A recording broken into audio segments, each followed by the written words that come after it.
नमस्कार दोस्तों, आपका स्वागत है हमारे YouTube channel study take zone में। जैसा कि आपको पता है, हम इस सेशन में एसएससी जेई प्रीवियस ईयर के क्वेश्चन सॉल्व कर रहे हैं। और ये आज जो हम क्वेश्चन सॉल्व करने वाले हैं एसएससी जेई 2011 का यह क्वेश्चन है, जो CPWD में आया हुआ क्वेश्चन है। चलिए तब शुरू करते हैं। आज का पहला क्वेश्चन है, भारत के संविधान में संशोधन करने के लिए कुल कितने तरीके हैं? तो भारत के संविधान में संशोधन किस अनुच्छेद के तहत किया जाता है? तो भारत जो संशोधन किया जाता है संविधान में, तो वह अनुच्छेद 368 के तहत किया जाता है। 368 किसके तहत किया जाता है? 368 के तहत किया जाता है। पूछ रहा है कि भारत के संविधान संशोधन करने के लिए कुल कितने तरीके हैं? तो संविधान संशोधन करने के लिए कुल कितने तरीके हैं? कुल 3 तरीके हैं। कितने तरीके हैं? कुल 3 तरीके हैं। हमारा सही आंसर क्या हो जाएगा? सी सही हो जाएगा। नेक्स्ट क्वेश्चन देखते हैं। नेक्स्ट क्वेश्चन क्या बोल रहा है? नेक्स्ट क्वेश्चन में बोल रहा है, भारत का राष्ट्रपति किसके द्वारा चुना जाता है? तो भारत का राष्ट्रपति किसके द्वारा चुना जाता है? तो यह निर्वाचन मंडल द्वारा चुना जाता है। किसके द्वारा चुना जाता है? निर्वाचन मंडल द्वारा। हमारा सही आंसर बी हो जाएगा। निर्वाचन मंडल में कौन लोग शामिल होते हैं? संसद के दोनों सदस्य शामिल होते हैं, राज्य विधानसभा के निर्वाचित सदस्य शामिल होते हैं, और केंद्र शासित प्रदेश दिल्ली व पांडिचेरी विधानसभाओं के निर्वाचित सदस्य शामिल होते हैं। तो हमारा सही आंसर कौन सा हो जाएगा? बी हो जाएगा। नेक्स्ट क्वेश्चन देखते हैं। नेक्स्ट क्वेश्चन पूछ रहा है कि किसी राज्य की विधान परिषद किसके द्वारा स्थापित या समाप्त किया जा सकता है? तो किसके द्वारा स्थापित, किसकी सिफारिश पे किया जा सकता है? तो हमारा इसका सही आंसर सी हो जाएगा।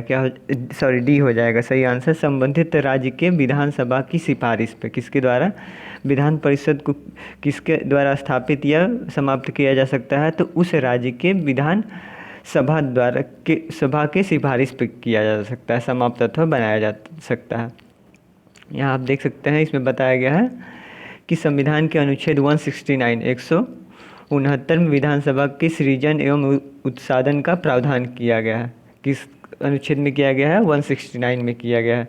नेक्स्ट क्वेश्चन देखते हैं। नेक्स्ट क्वेश्चन बोल रहा है कि गांधी जी का राजनीतिक गुरु कौन था? तो गांधी जी का राजनीतिक गुरु कौन थे? गोपाल कृष्ण गोखले थे। तो हमारा सही आंसर बी हो जाएगा। नेक्स्ट क्वेश्चन देखते हैं। नेक्स्ट क्वेश्चन बोल रहा है, उपनिषद किसे कहा जाता है? तो उपनिषद किसे कहा जाता है? फिलॉसफी को उपनिषद कहा जाता है। उपनिषदों की संख्या कितनी है? तो इसकी संख्या 108 है।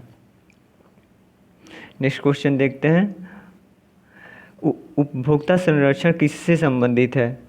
तो यह किससे संबंधित है? उपभोक्ता संरक्षण या किसी उपभोक्ता को किसी व्यापारी अथवा किससे संबंधित है?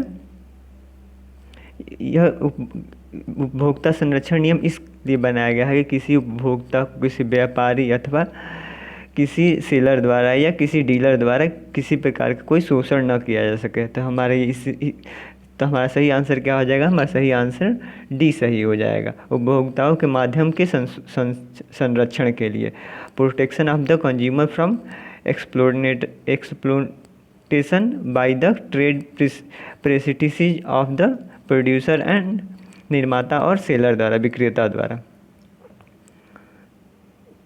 इसकी स्थापना कब की गई? नियम यह कब बनाया गया था? तो 1986 में बनाया गया था। नेक्स्ट क्वेश्चन देखते हैं। राष्ट्रीय उपभोक्ता विवाद निवारण आयोग कहाँ स्थित है? तो यह कहाँ स्थित है? नई दिल्ली में स्थित है। कहाँ स्थित है? नई दिल्ली में स्थित है।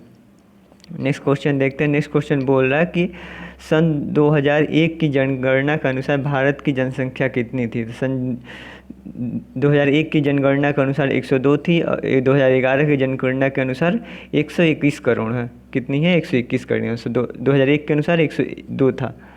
नेक्स्ट क्वेश्चन देखते हैं। नेक्स्ट पूछ रहा है कि योजना आयोग का गठन किस वर्ष किया गया था? तो योजना आयोग का गठन कब किया गया था? 1950 में किया गया था। 1950 में किया गया था, और 1951 से पंचवर्षीय योजना चालू की गई थी।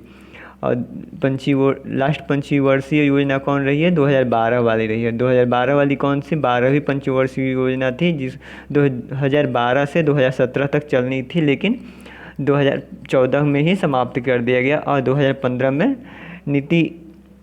क्या किया गया? नीति आयोग का गठन किया गया है, और 2015 से नीति आयोग चल रहा है। नेक्स्ट क्वेश्चन देखते हैं। नेक्स्ट क्वेश्चन बोला शेयर बाजार किसके किसके नियंत्रण में है? तो शेयर बाजार किसके नियंत्रण में है? या सेबी के नियंत्रण में। किसके नियंत्रण में है? सेबी के नियंत्रण में। सेबी का फुल फॉर्म क्या होता है? Security exchange board of India. क्या होता है? Security exchange board of India. Hindi में क्या हो जाएगा? भारतीय प्रतिभूति और विनिमय बोर्ड। इसकी स्थापना 1992 में की गई थी, 12 अप्रैल 1992 में की गई थी।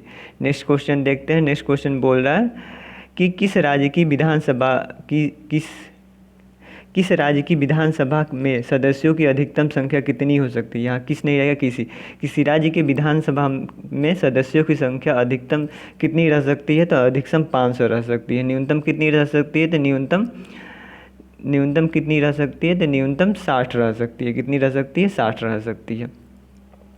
नेक्स्ट क्वेश्चन देखते हैं। नेक्स्ट क्वेश्चन कुछ इसके अपवाद भी हैं। जैसे अपवाद में है अरुणाचल प्रदेश, सिक्किम, गोवा में 30 तय की गई है इसकी संख्या। मिजोरम में 46 है, नागालैंड में 46 है। नेक्स्ट क्वेश्चन देखते हैं। नेक्स्ट क्वेश्चन बोल रहा कि स्वराज मेरा जन्म सिद्ध अधिकार है, यह किसके द्वारा कहा गया था? तो यह बाल गंगाधर तिलक द्वारा कहा गया था। किसके द्वारा कहा गया था? तो बाल गंगाधर तिलक। बाल गंगाधर तिलक उग्रवादी विचारधारा के थे, गरम दल के नेता थे। कौन से दल के नेता थे? गरम दल के नेता थे। गरम दल के नेताओं में 3 लोगों का नाम आता है लाल बाल पाल। लाल से क्या हो जाता है? लाला लाजपत राय। बाल से क्या होता है? बाल गंगाधर तिलक। लाल बाल पाल। अब पाल से क्या हो जाता है? बिपिन चंद्र पाल हो जाता है। तो हमारे यहाँ सही आंसर सी हो जाएगा। नेक्स्ट क्वेश्चन देखते हैं। नेक्स्ट क्वेश्चन बोल रहा है कि बुध शुक्र पृथ्वी और मंगल ग्रह को क्या कहा जाता है? तो इनको क्या कहा जाता है? आंतरिक ग्रह कहा जाता है।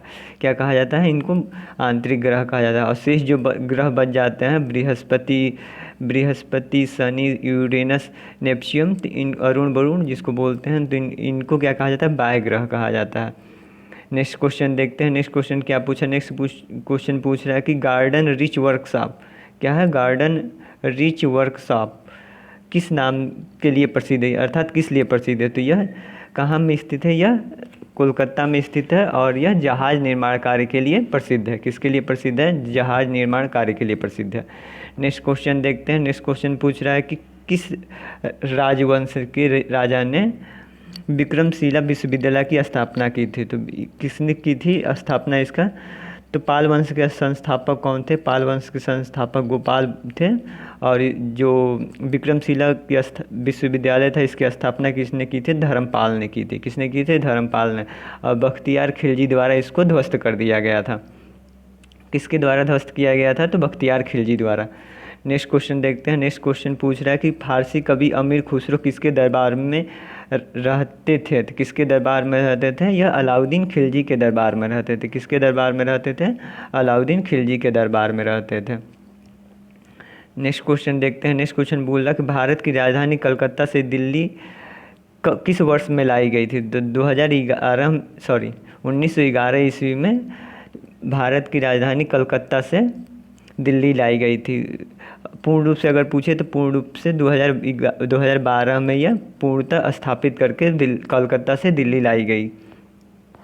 नेक्स्ट क्वेश्चन देखते हैं। नेक्स्ट क्वेश्चन पूछ रहा है कि पक्षियों का वाक यंत्र को क्या कहते हैं? तो पक्षियों के वाग यंत्र को क्या बोलते हैं?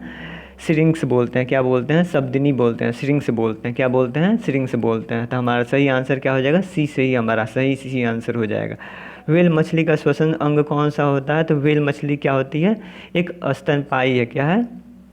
स्तनपायी है। और स्तनपायी किसके द्वारा सांस लेते हैं? तो स्तनपायी फेफड़ों द्वारा सांस लेते हैं। तो हमारा सही आंसर क्या हो जाएगा? हमारा यहाँ सही आंसर सी सही हो जाएगा। नेक्स्ट क्वेश्चन देखते हैं। नेक्स्ट क्वेश्चन क्या पूछ रहा है? नेक्स्ट क्वेश्चन पूछ रहा है कि पीयूष ग्रंथि किसके नीचे स्थित होती है? तो पीयूष ग्रंथि किसके नीचे स्थित होती है? यह मस्तिष्क के नीचे स्थित होती है। इसको क्या मास्टर ग्रंथि बोलती हैं? यह किस प्रकार की ग्रंथि है? अंतःस्रावी या बाह्य स्रावी? यह अंतःस्रावी ग्रंथि है। नेक्स्ट क्वेश्चन देखते हैं। नेक्स्ट क्वेश्चन पूछ रहा है कि विटामिन ई की कमी का परिणाम क्या होता है? तो विटामिन ई की कमी से कौन सा रोग हो जाता है? तो यह बाझपन यानी लॉस फर्टिलिटी वाली प्रॉब्लम हो जाती है। स्कर्वी विटामिन सी की कमी से होता है, विटामिन बी की कमी से बेरी होता है, विटामिन डी की कमी से अर्थात सूर्य के प्रकाश की कमी से क्या हो जाता है, रिकेट्स हो जाता है। रिकेट्स में क्या होता है, हड्डियाँ टेढ़ी हो जाती हैं, पेट निकल जाते हैं और हड्डियाँ टेढ़ी हो जाती हैं नॉर्मली। वह पशु कौन सा है जो चलने के लिए नाल पदों का प्रयोग करता है? तो कौन नाल पदों का इस्तेमाल करता है? तो नाल पौधों का इस्तेमाल स्टार फिश करता है। कौन करता है? स्टार फिश करता है। रजत मछली की संघ क्या है? तो यह आर्थ्रोपोडा संघ के अंतर्गत आता है। नेक्स्ट क्वेश्चन देखते हैं। नेक्स्ट क्वेश्चन बोला कि सुनामी की पहचान के लिए किस यंत्र का इस्तेमाल किया जाता है? तो सुनामी की पहचान के लिए सिस्मोग्राफ नामक यंत्र का प्रयोग किया जाता है। क्या प्रयोग किया जाता है? सिस्मोग्राफ नामक यंत्र का प्रयोग किया जाता है। सोनार का प्रयोग कहाँ किया जाता है? तो समुद्र के भीतर कुछ आ रहे हैं चीज़ों को पता लगाने के लिए, पनडुब्बी के बारे में जानने के लिए या आइसबर्ग के बारे में जानने के लिए सोनार का यूज किया जाता है। नेक्स्ट क्वेश्चन देखते हैं। नेक्स्ट क्वेश्चन क्या पूछ रहा है? निम्न में से कौन सा मोनोजाइट रेत में पाया जाता है? निम्न में से कौन सा मोनोजाइट, अर्थात निम्न में से जो ऑप्शन दिया गया है, निम्न में से कौन मोनोजाइट रेत में पाए जाते हैं? तो इनमें से कौन सा होगा? थोरियम क्या होता है? मोनोजाइट रेत में पाया जाता है। कि किस में पाया जाता है? मोनोजाइट रेत में थोरियम पाया जाता है। थोरियम का यूज कहाँ होता है? तो नाभिकीय रिएक्टरों में मंदक के रूप में इसका प्रयोग किया जाता है। मसाले का ज़्यादातर कहाँ पैदावार होता है? तो इसका मसाले का उत्पादन मालाबार तट में होता है। कि कहाँ होता है? मालाबार तट केरल राज्य में होता है। यहाँ पर अन्य चीज़ें भी पाई जाती है, जैसे क्या हुआ, नारियल हुआ, सुपारी हुआ, कॉफ़ी हुआ, चाय हुआ, रबर हुआ आदि की भी खेती वहाँ में की जाती है। नेक्स्ट क्वेश्चन पूछ रहा है कि किसी समस्या के क्रमानुसार सचित्र प्रस्तुतिकरण को क्या कहा जाता है? तो किसी समस्या के सचित्र प्रस्तुतिकरण को एक क्या कहा जाता है? फ्लो चार्ट, फ्लो चार्ट कहा जाता है। क्या कहा जाता है? फ्लो चार्ट कहा जाता है। तो हमारा यहाँ सही आंसर क्या हो जाएगा? हमारा यहाँ सही आंसर ए हो जाएगा। नेक्स्ट क्वेश्चन देखते हैं। नेक्स्ट क्वेश्चन नेक्स्ट डे देखते हैं। चलिए आज के लिए बस इतना ही। आपका दिन शुभ हो।